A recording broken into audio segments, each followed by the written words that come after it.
All right, so first I'd like to thank all the organizers, Denis, Ludmil, Maxime, and Tony for organizing this meeting. So it's a lovely place, and thank you for inviting me and asking me to speak.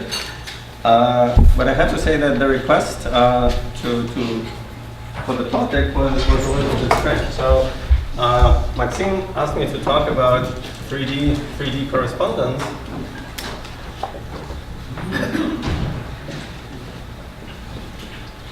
And my first reaction was, what?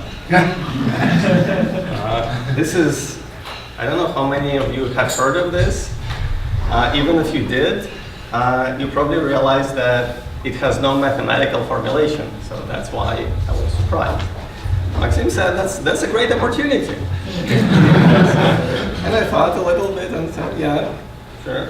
So hopefully after these few lectures or a few days, some of the bright minds in the audience will come up with a mathematical formulation, but thinking about it a little bit more, I realize it's not that far-fetched. So there are many elements which are mathematically well-defined and rigorous, and many of you actually have seen it in one context or the other, in fact. Some of the parallel introductory lecturers, my fellow co-lecturers, or talking about those elements, so you've seen them here. So what this is a kind of framework that connects several things together. So if I were to summarize this 3D correspondence in one sentence, I would probably say it's a correspondence, just like any other correspondence, that does the following. It takes a three-manifold, which I'll call M3 throughout my lectures, and it associates to it, and now hold your breath, 3D n equals to some physical theory. Okay? And the reason I was surprised by this request is the left-hand side of the correspondence is well defined. I can spend a little bit of time talking about three manifolds, but hopefully you believe me that this is a good mathematical concept. So the problem is the right-hand side. So therefore, most of my time will go into trying to explain how to use this side package. And the way I originally prepared these lectures is I was planning to start with big picture, explaining what this gadget is like, where it fits, give you kind of intuitive feeling and the big picture. So I was going to answer question why. Okay? And then I was planning to spend second lecture working with concrete computations formally and trying to teach you how to work with it. So not only I want to explain what this correspondence is, I want to tell you why it's useful for your concrete problems that you may be working on. So therefore, the second one was more computationally oriented, and the first has very few computations, or rather simple ones, more of a conceptual big picture.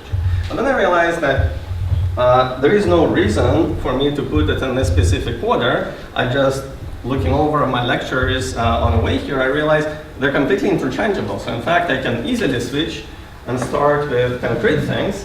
They'll be super explicit, super mathematically well-defined. There will be nothing like 3D n equals 2. It will never appear. The only question is, after an hour, you'll come out of this room knowing how to do even new computations, but you'll be wondering why they work. And that's where the first one comes in.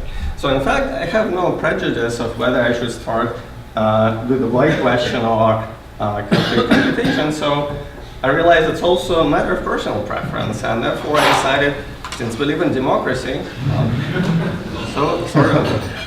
why don't I poll the audience and ask, what's your preference? So those of you who would prefer to start with computations, please raise your hand. Okay, so those of you who would like to start with the big picture, raise your hand. Wow. I'm just trying to check that it adds up to 100%, that people are awake. Okay, so we'll proceed with the original plan. So now, thinking about this type of theories, I realized that there is something, so they're closely related. They're very similar to something that is at heart of mirror symmetry. So the close cousins are two-dimensional n equals 2, 2 theories. For example, sigma models. So now the real lecture starts. That was just entertainment. And see, I decided that I could give you a simplified version of introduction into the subject, but instead I'll do the real thing. I mean, I'll really try to explain what this gadget is and where it fits. So it's risky for me because especially this first lecture, which will be more of a conceptual, you may lose me. Yeah, but that's okay. Again, there is a second one where it will be doing computations. Everything will be super mathematically well defined. There is no question about that. But I'll try to explain this. And this is a physical theory. It's package for several different things. So first of all, if you want to put this theory on some non-trivial curved background, it's two-dimensional theory, but it's not topological yet. And if you want to define this theory on some Riemann surface sigma of genus G, you have two options. There are several ways to do it. And you can produce out of it either A model or B model. And what I want to emphasize is the distinction between all of these three. So mathematically, we use either A or B, which respectively capture either the Fukaya category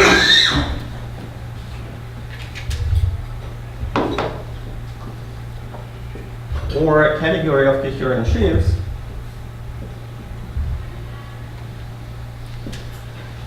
but they both originate in the same physical theory. And actually, this is how historically mirror symmetry was discovered. So physicists were looking at this class of two-dimensional theories. And now let me try to decode this a little bit for you. 2D refers to the fact that theory is two-dimensional. So it's nicely defined on two manifolds. And that's actually what we're trying to do in different frameworks. So the scariest part is this notation, curly n equals 2, 2. So this refers to some amount of supersymmetry. So this has to do with supersymmetry. And the most interesting implication for us, or practical implication, is that the sigma model, which is trying to study the maps from Riemann surface to some target space, implication of the supersymmetry is that target space has to be Keller. So I'll write the target X. So this is target manifold where we're trying to send our Riemann surfaces. And implication of this supersymmetry is that it must be Keller. And as a result, both A model and B model make sense, at least classically, on such target space. So this is A model of our X, and here we're talking about coherent sheaves on the same target X. So what happened in late 80s, early 90s is that physicists noticed that if you start with another two-dimensional 2, 2 theory,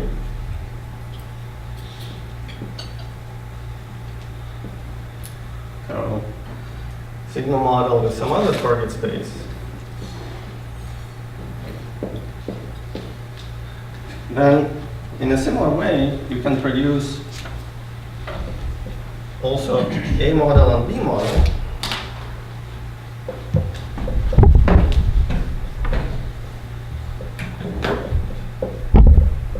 So this one is about coherent sheaves of X tilde, and A model likewise is about Fukaya category of X tilde. And the nice surprise was that they're actually equal. And this is the statement of mirror symmetry. So mirror symmetry is that two different physical theories produce, and again, I should emphasize, on the same background Riemann surface sigma, two topological theories which are quite distinct. One's care about symplectic structure, the other care about complex structure. But if you swap them, then there is a relation between the answers. And at a very concrete practical level, if you're interested in partition functions,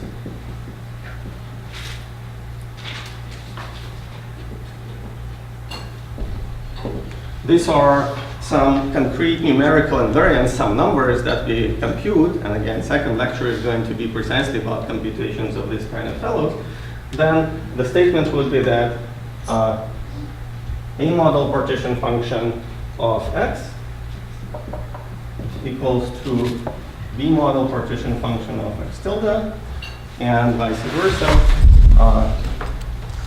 B model partition function of x is a model partition function of x tilde, where these partition functions are either expressed in terms of periods on the complex structure side or counting invariants such as Gromov and Witten invariants on the A model side.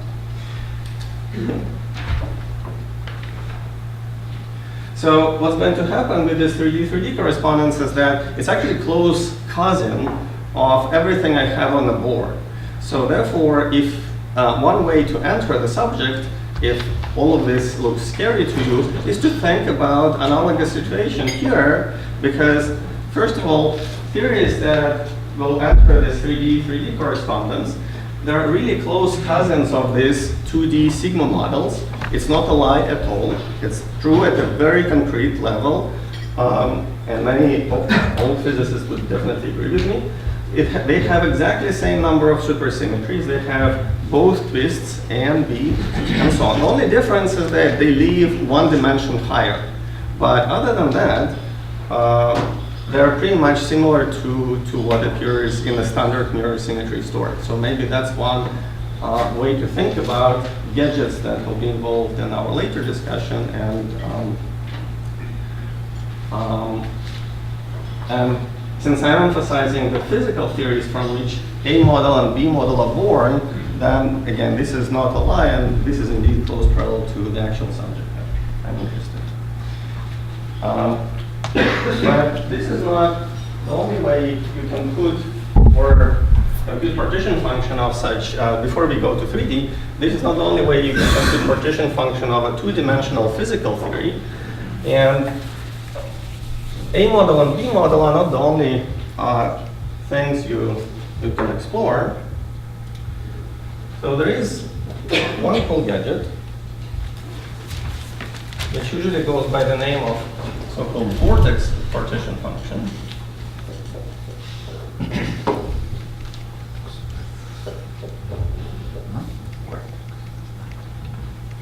Where you try to put for your sigma, that manifold on which you want to define your corresponding theory, simply as R2.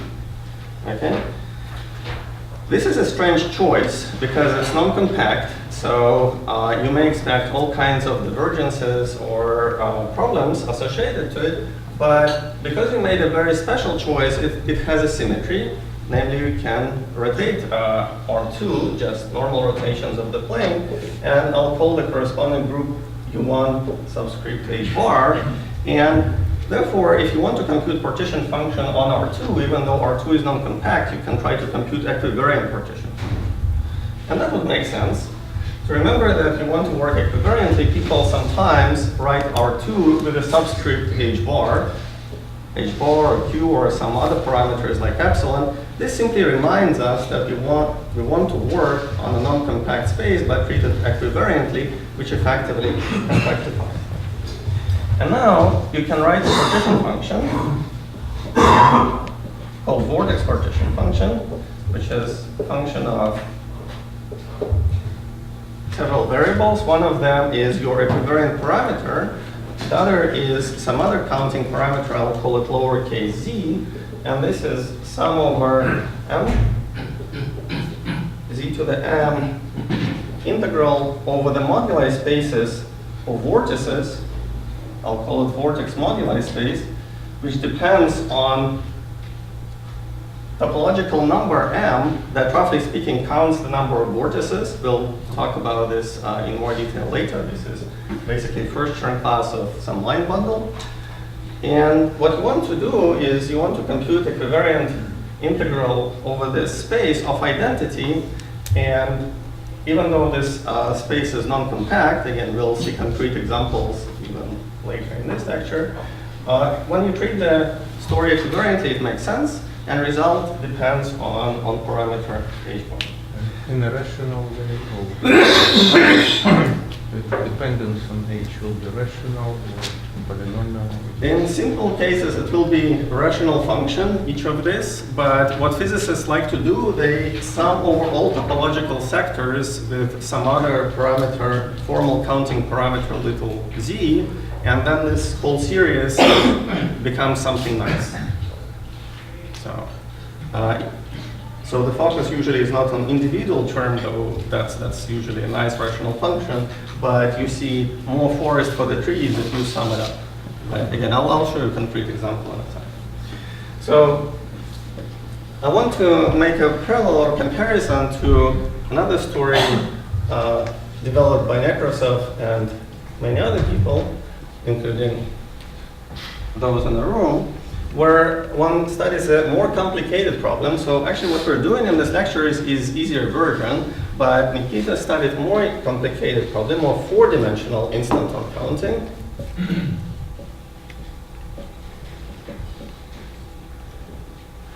And there was an analogous issue. So he wanted to, on the one hand, count instantons on R4, which is non-compact, and that's where the trick of using equivariant U1 cross U1 symmetry, which now is almost universally comes along with parameters epsilon 1, epsilon 2, was extremely helpful.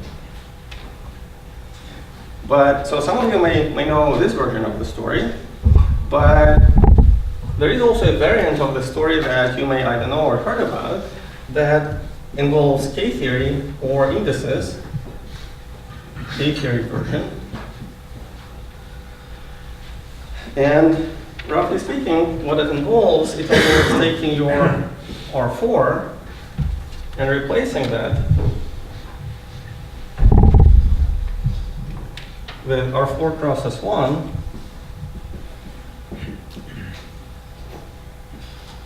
in other words, going to 5 dimensions. Okay.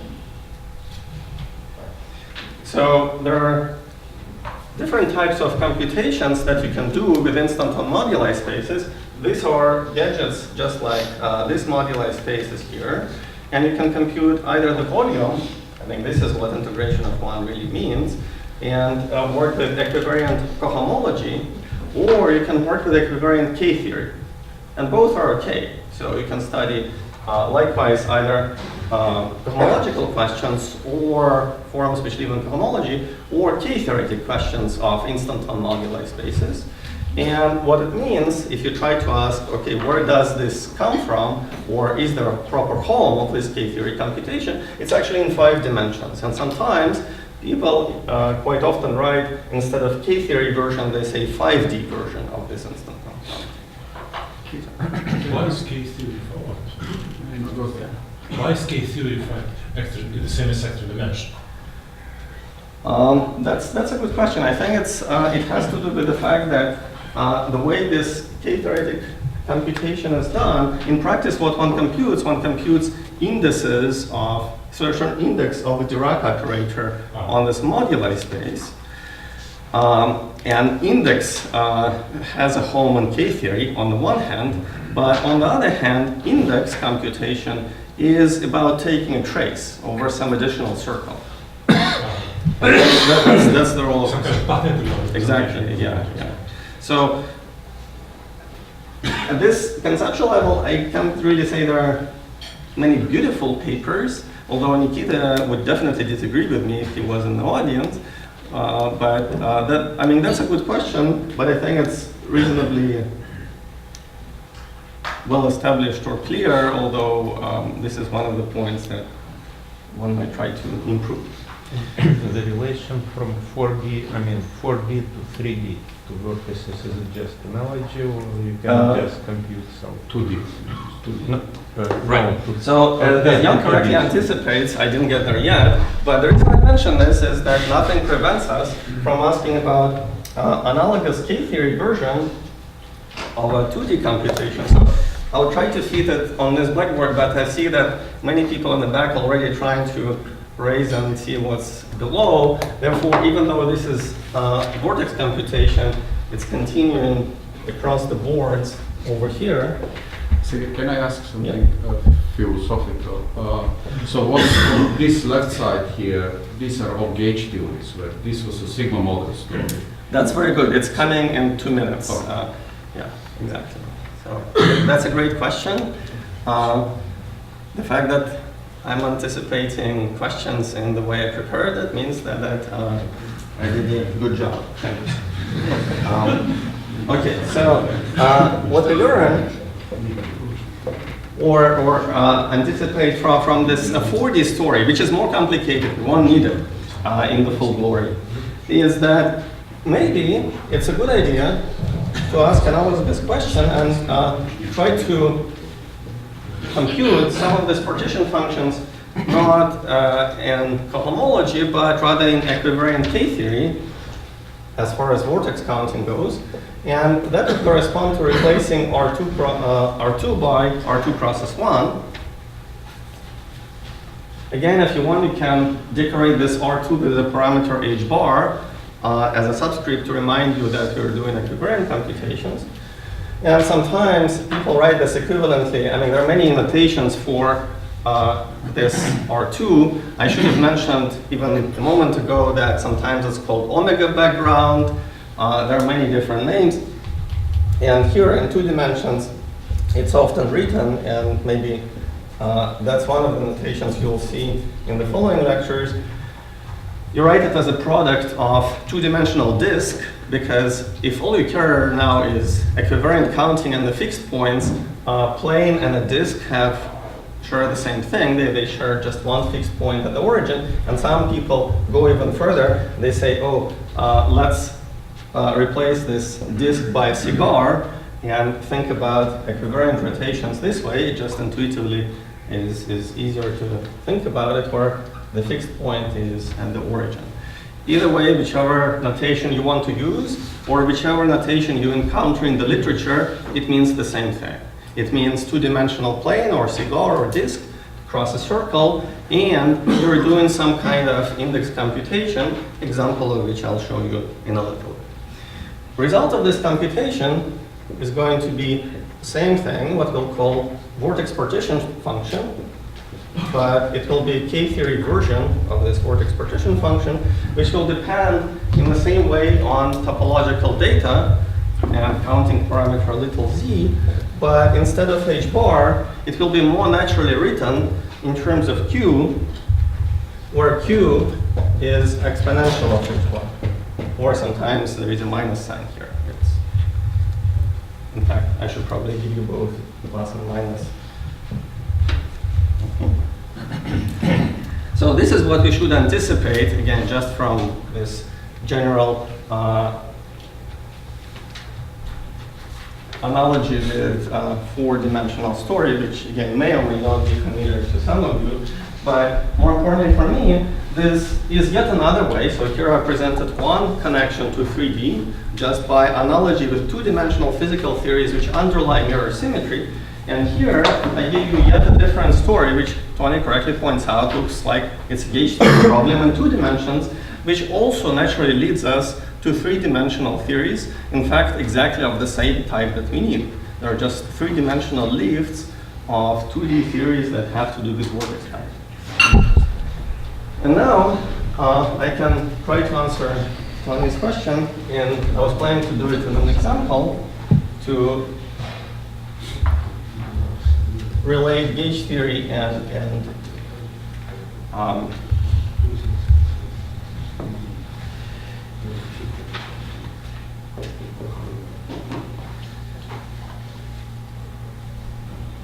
sigma model. So if all this sounds too abstract, you can ask what about some concrete model? I told you that target that we called X a moment ago has to be Keller. So let's pick something simple and concrete which satisfies this condition. So CP3 is a good example, right? So there is nothing wrong with. You map to this target something three-dimensional.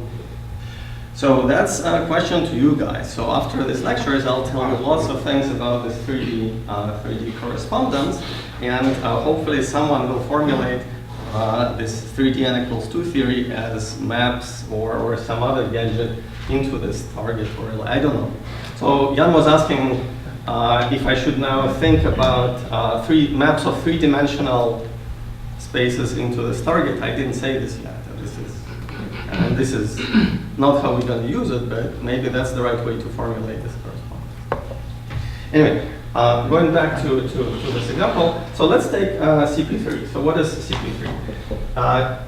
You can think of it on the one hand as a target space for sigma model, but on the other hand, and this is actually how it's going to appear most of the time in dimensions above 2, and if you're interested in theories in 3D, 4D, gauge fields will appear all the time. So one special feature, this is some facts from physics, that in 2 dimensions there are no gauge fields, or if you have them, you can always reformulate your problem in such a way that they never appear. That's why if you work with say, 2-dimensional sigma model that leads to A or B model, we can avoid talking about gauge fields if we don't like them. And I mean, there are many reasons I don't. So you can just stay at the level of geometry. That's perfectly fine. Unfortunately, this is not something we can do above 2 dimensions. Gauge fields are unavoidable. And luckily, in this example, you can formulate it in both ways. You can think about a nice, smooth, beautiful target like CP3, or equivalently, you can think of it as a quotient of C cross C cross C /U1, which means, and like I said, I'll interject some real deal in these lectures. Physicists would say that the way you formulate this CP3 sigma model is in terms of 4 chiral multiplets. Okay? I told you I'll teach you real language and real thing. So these C's are called chiral multiplets.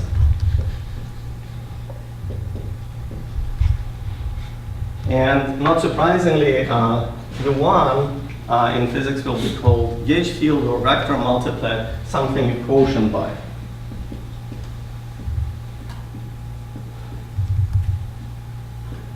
And of course, I'm just joking. I'm not going to use this terminology too seriously, but at the same time, every joke is only part of the joke. So if you see somewhere in the literature 2 chiral multiplets with 1 gauge field, it really means just C cross C quotient, Keller quotient by U1. That's all there is. So I don't want you to be scared if you happen to see it in the literature.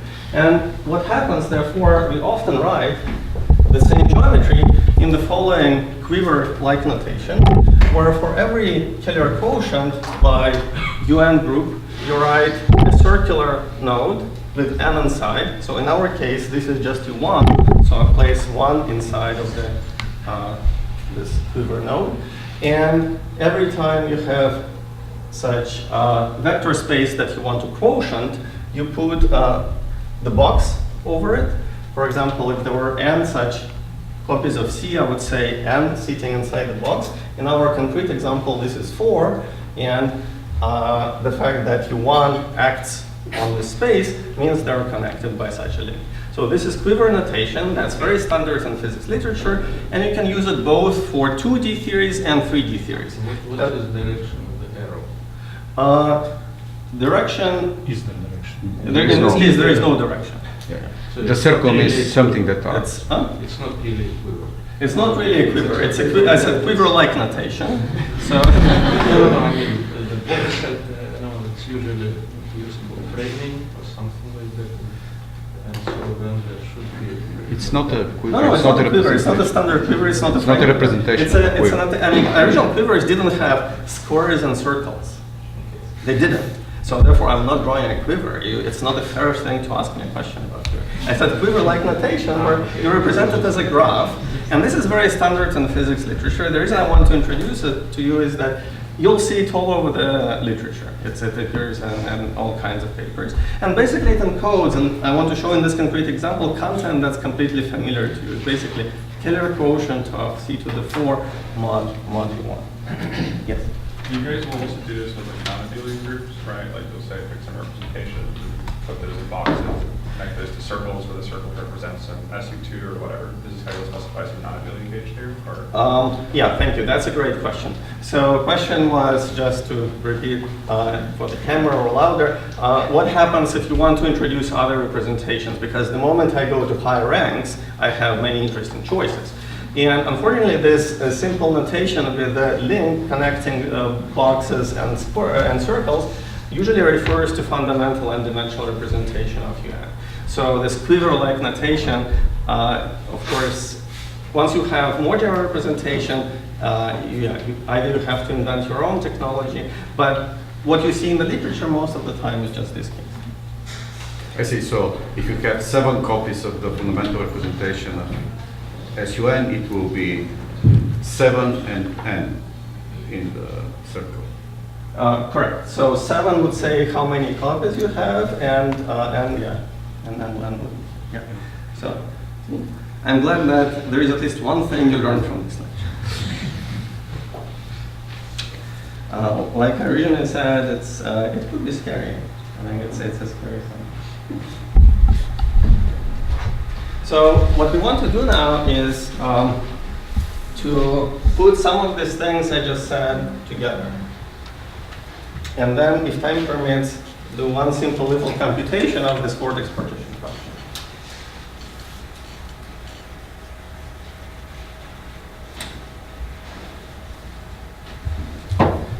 Any questions so far? You will later explain how it is related to 3D. Yeah. Yes. Yes, that's Just check it.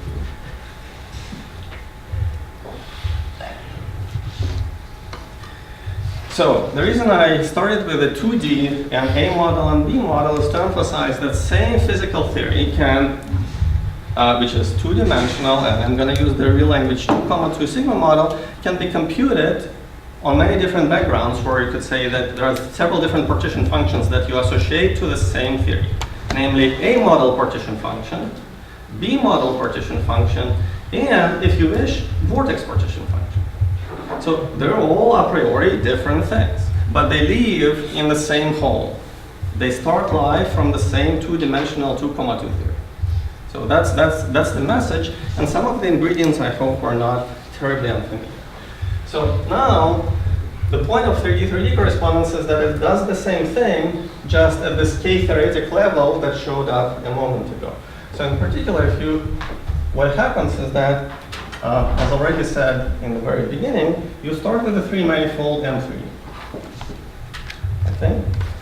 You associate it by this correspondence a theory T of M3, which is the scary-looking 3D n equals 2 theory.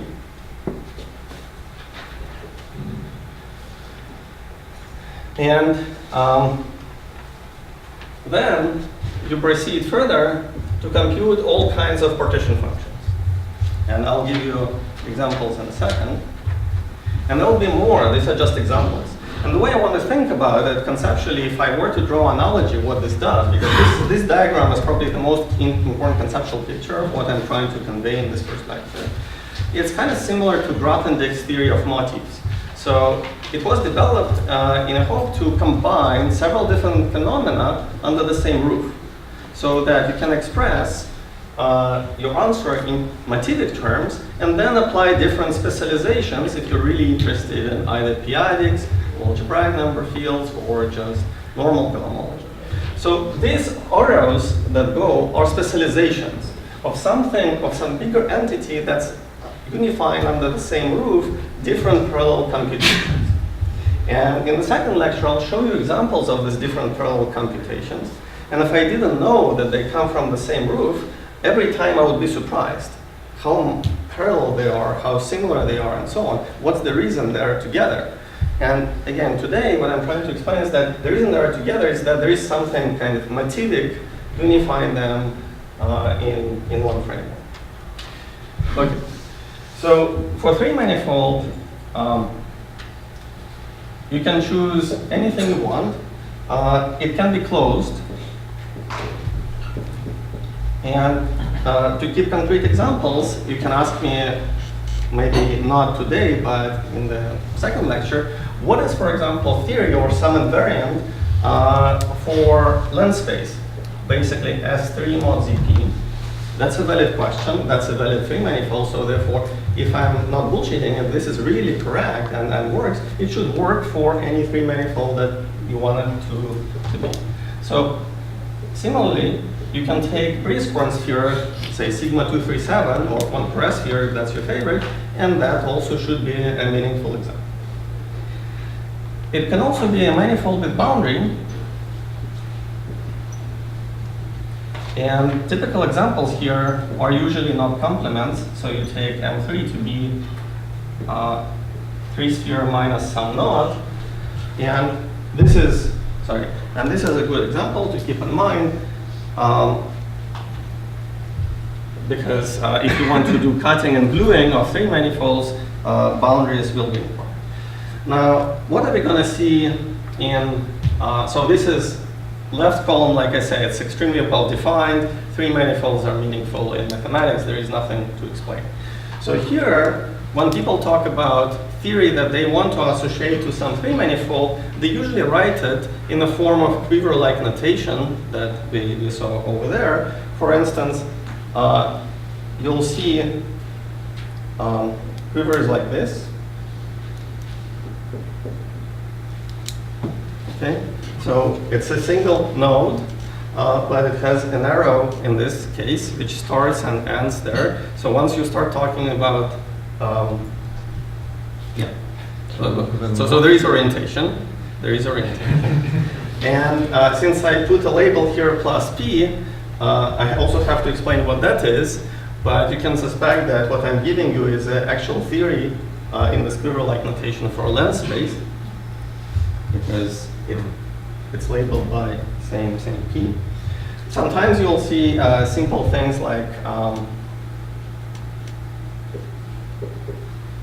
this sort of quiver-like structures. Again, possibly decorated with additional arrows and numbers on them.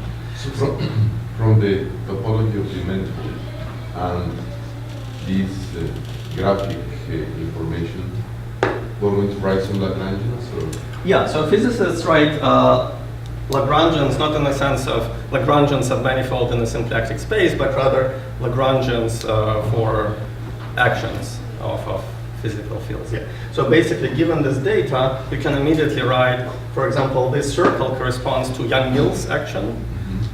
This every link or edge in this diagram corresponds to what physicists would call chiral multiplet or some scalar fields floating around, and so on.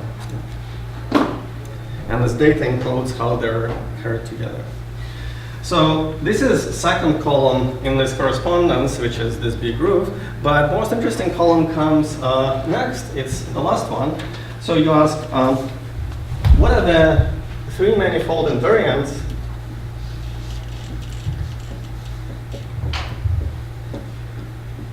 if I want to compute invariance of a three manifold M3 in a very concrete way? And again, we're going to do this exclusively in the second lecture. That's a computational bootcamp. It's all about this side of the column. What you have to do is exactly the same thing you do in the 2 dimensions, where you get either A model partition function or B model partition function. You put this theory, same physical theory, in a different background, or put on yet another three manifold because it happens to be three-dimensional, and compute partition function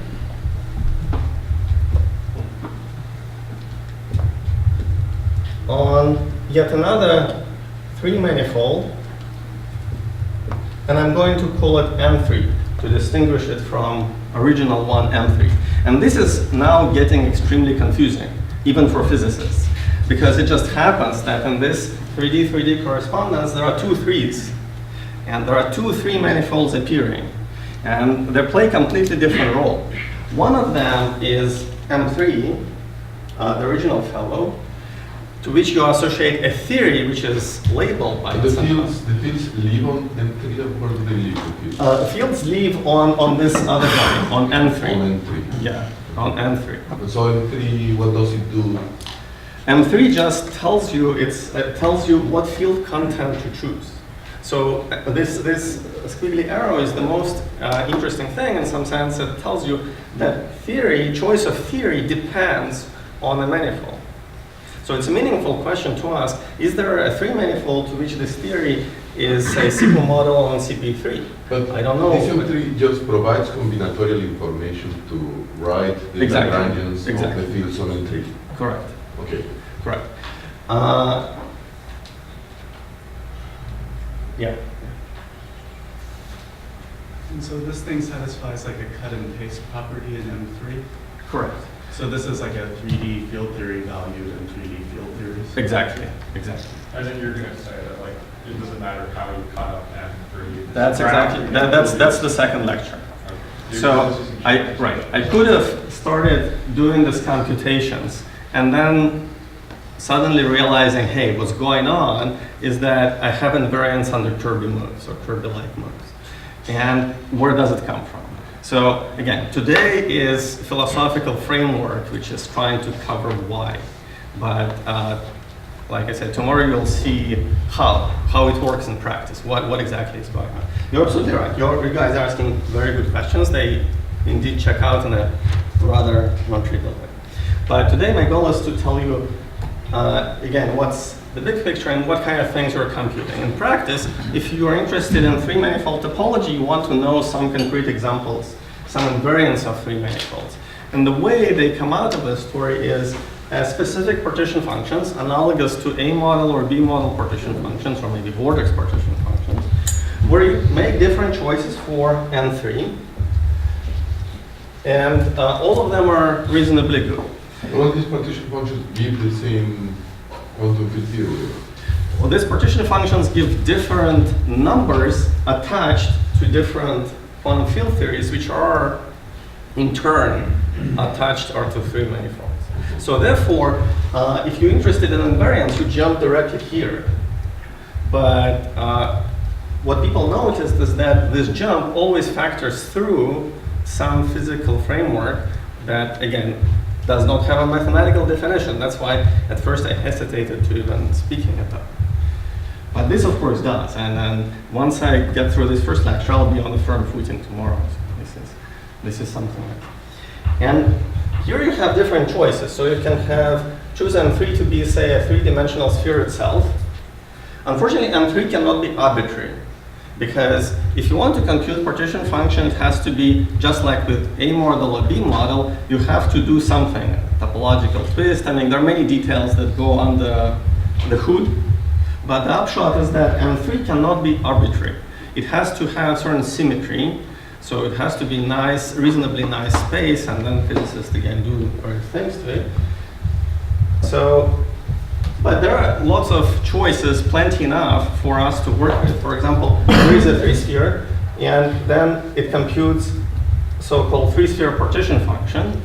And actually, this kind of computation of these partition functions I'm listing, you can apply to any 3-dimensional theory, not just in this class that we're exploring, but completely generally. And this is something that, again, we teach in physics courses, and it doesn't rely on structure related to 3-manifold theory.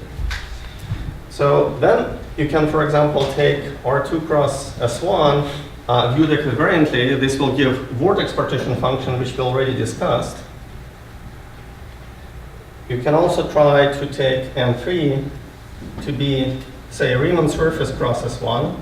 This is very similar or very natural if you approach this problem from 2 dimensions, where in 2 dimensions trying to put physical theory on a Riemann surface was producing an A model or B model. Here you could try to do the same thing. Where in K-theory? Huh? Where in K-theory here? In all of these cases, so in this case, we're basically in K-theory. The moment you see circle as part of your background space-time, then yes, this is probably going to be k-carried. So on the left-hand three are topological manifolds. On the right, they have some function, but you don't. You are going to discuss. So. Right. So that's related to the second question of you can construct these gadgets, various kinds of partition functions. So this is so-called index of T of N3. You can construct all these kind of gadgets and then ask several questions. And all of these are really good questions. I cannot answer all of them in the remaining 20 minutes. That's why we have several lectures. First of all, what are these? If I start with a concrete manifold sigma 237 or some surgery on a figure 8 knot, what are these numbers? Do I recognize them or do they give me something new? That's a good question.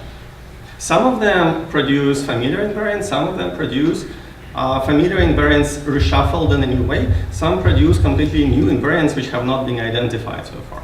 And again, you can continue the game. That's why it's a fun game. That's why people try to play. Second question you can ask, even though this intermediate step was important for this conceptual picture, you can bypass and skip directly to each partition function and formulate it in terms of the data of the three manifold, formulated either as triangulation, surgery, or there are many other ways, such as Hilbert decomposition, for example. And then what you have to verify is that result is invariant under how you build your three manifold. For example, same three manifold sigma 237 can be represented as a Hilbert surgery on genus 2, genus 3, genus 4, 5, and so on. And therefore, you have to verify that no matter which choice you use, there are infinitely many. You get the same result on this side. That proves that it's topological invariant of the original manifold. So these are, I would say, two most important out of many questions you can ask. And again, this is therefore the whole program, not just something you can cover in 20 minutes. Do you ever think about this the other way around, starting with a three-manifold N3 and then studying the theory that you get? You also get a 3D theory, sort of, where you plug in an M3? So usually the correspondence works where you start with a three-manifold and you try to come up with this step. And sometimes it's more convenient in practice to even try to bypass and first do these steps and then read off what's in the middle. But I guess the question is related to what's the relation between Z S3 M3 and Z M3 S3. This You can change the methods. Not quite. Can you choose an N3 besides the ones that you wrote down? Oh, yeah, any. No, for N. Oh, and no, N is limited. You can make some other choices, but the list will be probably twice as long as what I have written. At least, again, this is a game where people try to discover new interesting partition functions. So that's a question to physicists. That's something we shouldn't worry about. The question is, what kind of interesting non-trivial partition functions of 3D n equals 2 theories can you have? And so far, I'm giving you the names of the most prominent players on a stage. So-called three-sphere partition function, vortex partition function. This guy is called superconformal index, usually called by the letter script I. If it's honest to, for example, and there are various generalizations. So there are many variants, and it seems like each year there are roughly one or two more come to the stage.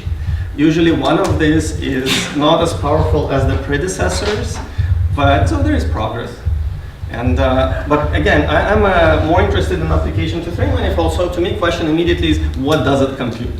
If it computes something boring, like I don't know, order of H1 of the three manifold, okay, that's not much fun. If it computes something non-trivial, quantum, then I'll look at it seriously. That's that. This mysterious T of M3, for the last example, does it contain all the information about the knot, the full invariant? This is not known. So Jan is asking yet another question. So suppose I ask about T of M3 where M3 is a knot complement. does it uniquely distinguish the knot? Is it a complete invariant?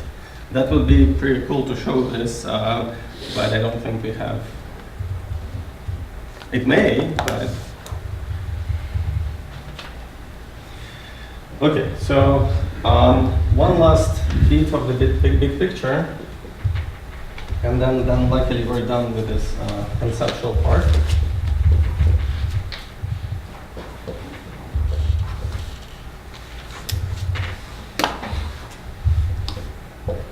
And this has to do with M theory.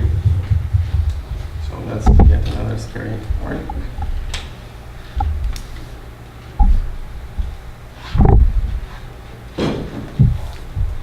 So you can ask, and you have already been asking several times, why there are 3 manifolds there, and can you interchange them? So the question about interchanging has the answer no.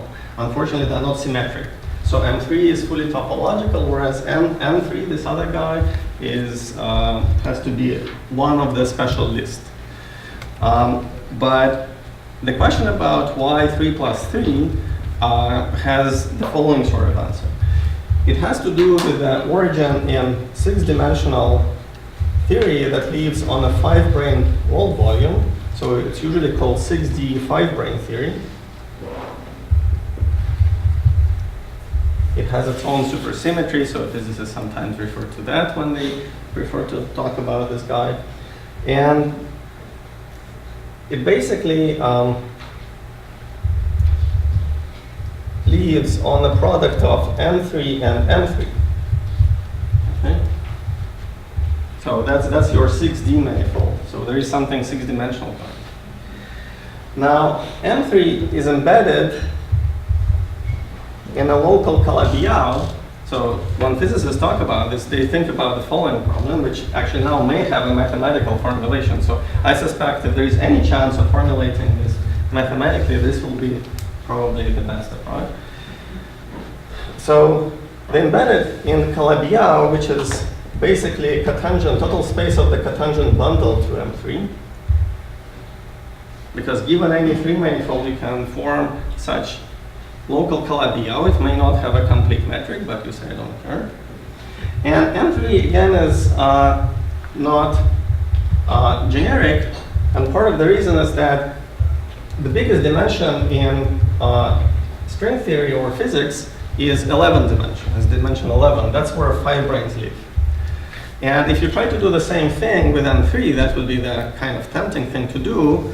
You would say, oh, let's take T star of M3, and then the total space here would be of dimension 12. You would quickly run out of dimensions. That's part of the reason, in fact, it's not a joke, why you cannot do general M3 and why things are not symmetric. So for a moment, I'm going to replace this just by usual R3 embedded in R5, and that completes my physical setup that where it all originates. There are 2 more things I have to say about it to complete the picture. So this 5-brane theory comes with specifying multiplicity.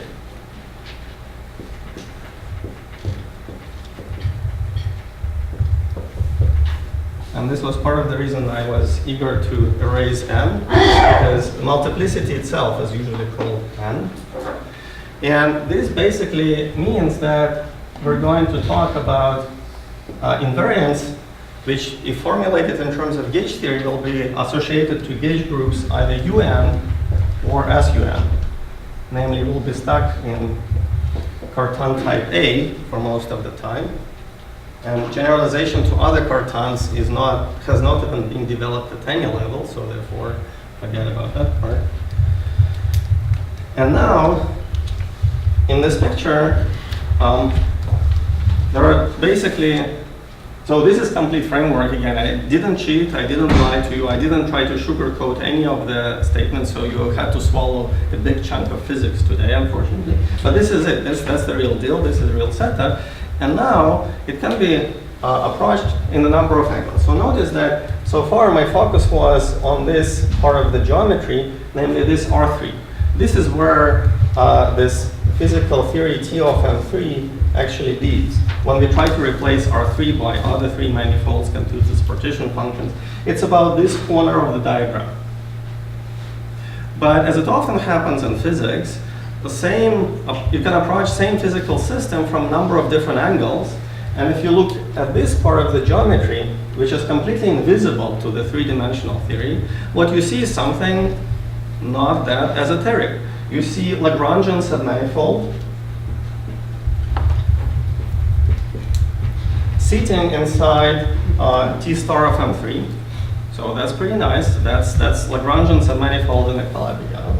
And it turns out that many of these partition functions do have interpretation as enumerative invariants associated to the pair of Calabi-Yau and Lagrangian submanifold.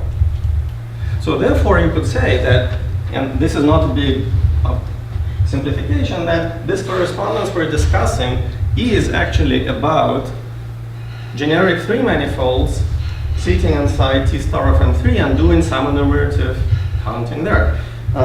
For example, what I mentioned before, this vortex partition function, namely the K-theory version of it, is what can be computed in some cases using topological vertex, or to be more precise, refined topological vertex as open BBS partition function associated just to this geometry. So I want to emphasize that there is another way to approach this problem. And in fact, here it connects very nicely to lectures of Lenny, for example, where you can have a same starting point, 3 manifold, and work entirely inside Calabi-Yau. And often what happens is that as a result of this machinery, you produce invariants which are same invariants as or similar to what we're gonna see here. Sure. If you do not have a metric, what will you do on this Calabi-Yau? Why do you speak about open BPS, not open Gromov-Witten? What is the minimality? Well, Gromov-Witten will be basically not a K-theory version, homological version of this vortex partition function. And since I already made so much emphasis on K-theoretic version, this is usually formulated as open BPS invariants. In the literature, they go by different names, Uguri-Buff invariants or whatnot. So I think, again, maybe my personal perspective is off, but I would suspect that some of the difficulties of formulating mathematically this T of M3 have to do, or at least face similar challenges to formulating open enumerative problems that that have to do with this pair.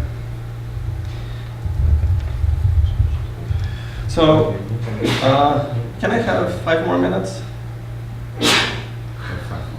Okay, thank you.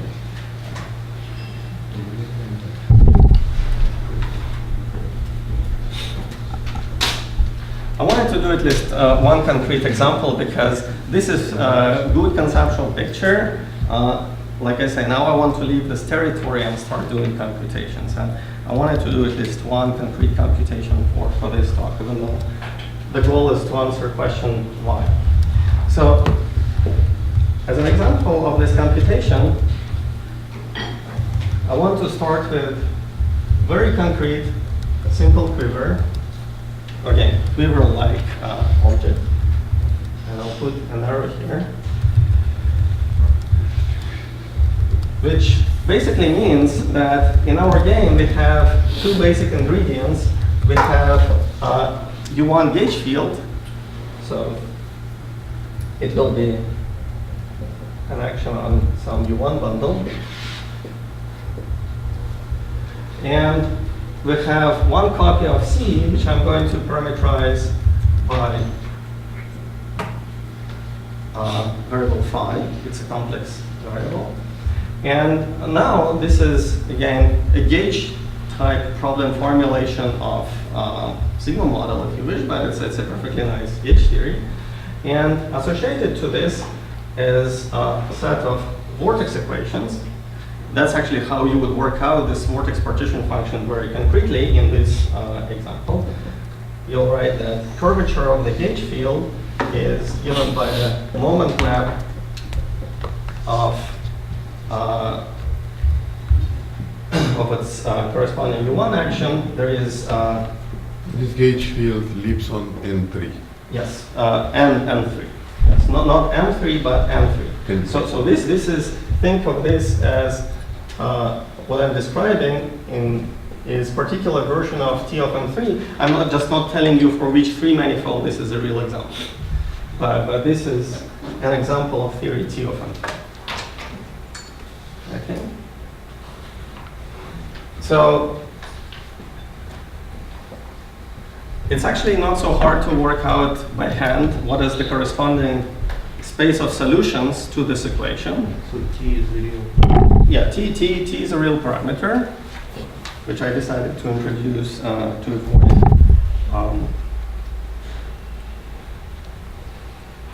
Yeah, it doesn't matter. So, right, so this is a textbook problem. You can work out what these moduli spaces are. That they're going to be Keller. They're going to be labeled by first Chern class of this E1 line bundle, and let's solve them. That's why I introduced T. So For any T, look is okay, so in this, it depends also on the choice of manifold I make. So let's for generic T, it definitely is going to be stable. But also let's solve these equations on sigma, which is going to be R2. That's the context of the definition of this vortex partition function. And later on, we'll try to treat it equivariant. So it depends on number m. So m is first Chern class of the associated line bundle where A is a connection. And here in this problem, you can first of all compute the dimension of this moduli space using index theorems. That's easy. You'll find that dimension should be 2m. Real dimension should be 2m. Such moduli spaces are usually Keller, and so on. So what you quickly find is that it's a symmetric M-symmetric product of C, where if you're trying to solve this equations on sigma, and they're labeled by first Chern class, roughly speaking, you can think of these vortices as points where phi vanishes, or corresponding divisor associated to this line bundle, and the moduli space of such points, there are m of them, is indeed symmetric, M-symmetric power of C. So this is where Hilbert schemes get in a game, and you learn that in complex dimension 1, you basically don't need them. They're useful in complex dimension 2, and they become super complicated in complex dimension 3. But this symmetric product is nothing but, first of all, it's CM1 symmetric group. That's the definition. But then this is basically CM itself. Okay? And the way to think about it is try to write a polynomial, monic polynomial of degree m. So here you have product of j from 1 up to n, x minus xj. And now I can think of xj's as positions of these vortices, x1, x2, and so on, parameterizing the points of which I want to take symmetric product. And clearly, the moduli space of such polynomials is precisely the moduli space we're talking about. But at the same time, I can write it as xm plus a1 x to the m minus 1 plus blah, blah, blah, am. And if I think about a's, now the coefficients of this polynomial, they parameterize CM. Okay. So that's a quick way to see that this quotient, this moduli space, is nothing but just CM itself. So will it always square right? Huh? Will it be always square right? So you could say always hyperkinetic.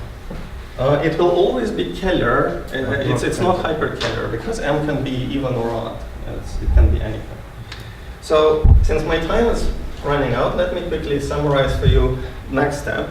So if you're doing k-theoretic computation, you want to compute the index or character with respect to the covariant circle action of this space. And that's pretty easy because you know that if you have action on sigma, which is supposed to be complex plane, rotated equivariantly, you have weight 1 assigned to x1, x2, and so on, but it means that your coefficients here, a1 and so on, am, have weights 1, 2, and so on up to m. Okay, that's another thing we quickly infer from that simple cute exercise. And as a result, the equivariant character of this moduli space of m vortices on a plane is basically 1 divided by 1 minus q, 1 minus q squared, and so on, product of 1 minus q to the weight. And here it runs from up to 1 up to m. And then you notice something nice. You notice that this is, you could ask me before, I'm doing some computation on a 3D theory using this vortex partition function, but what is the corresponding topology in 3 dimensions?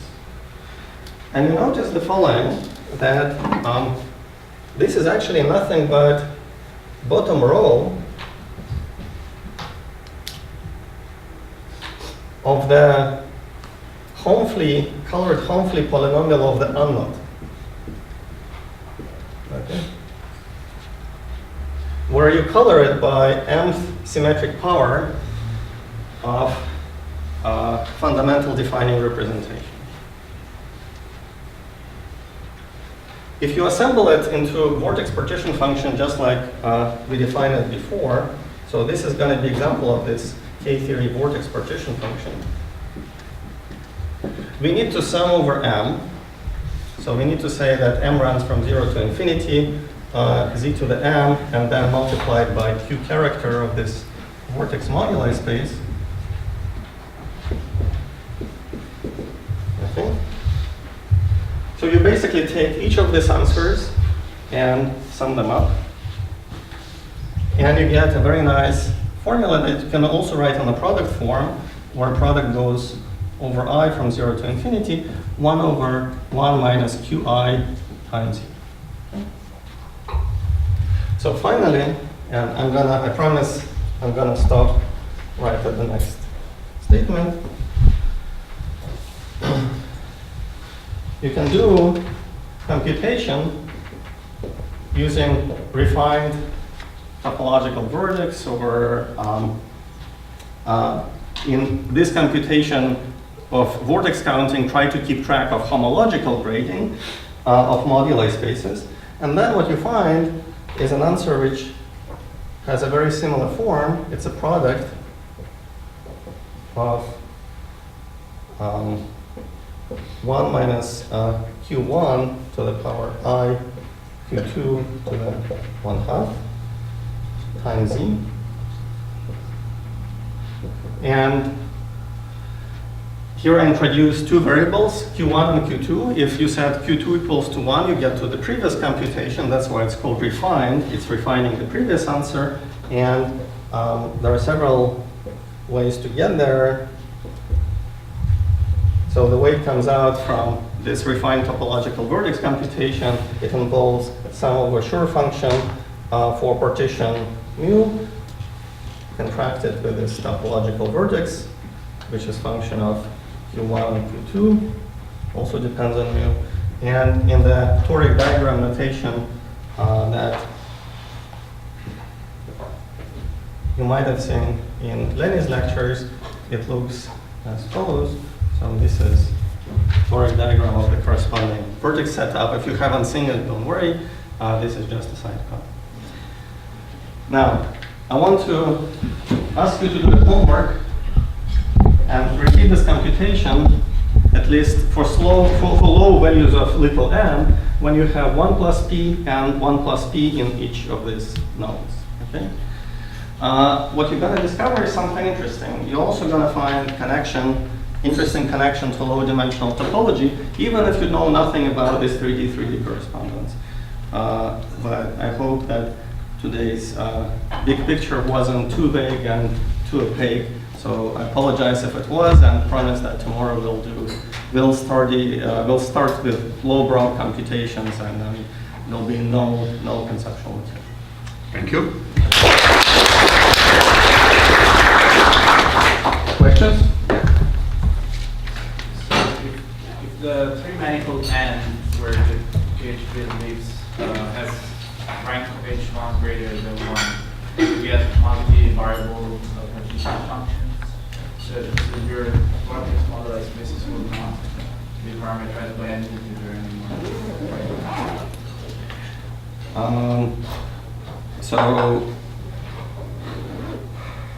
in general, these vortex partition functions have to be parameterized by as much data as comes with the theory T of M3. So here, vortex computation is just analog of what's called Nekrasov's computation on R4. We do it always on a plane, on a complex plane or R2 viewed equivalent. So that doesn't change. So what changes is that what kind of theory you study. And if you have, for example, bunch of U1 factors, so if I had a complicated paper which had many U1s, I would have to introduce the corresponding little m's for each of them, right?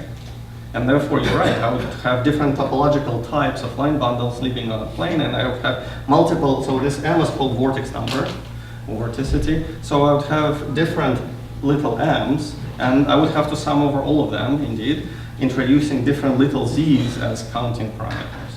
So yeah, it could be something that is a function of multiple variables. That's right. Other questions? So let's thank Sergey again. And we'll start the next talk on time at 11.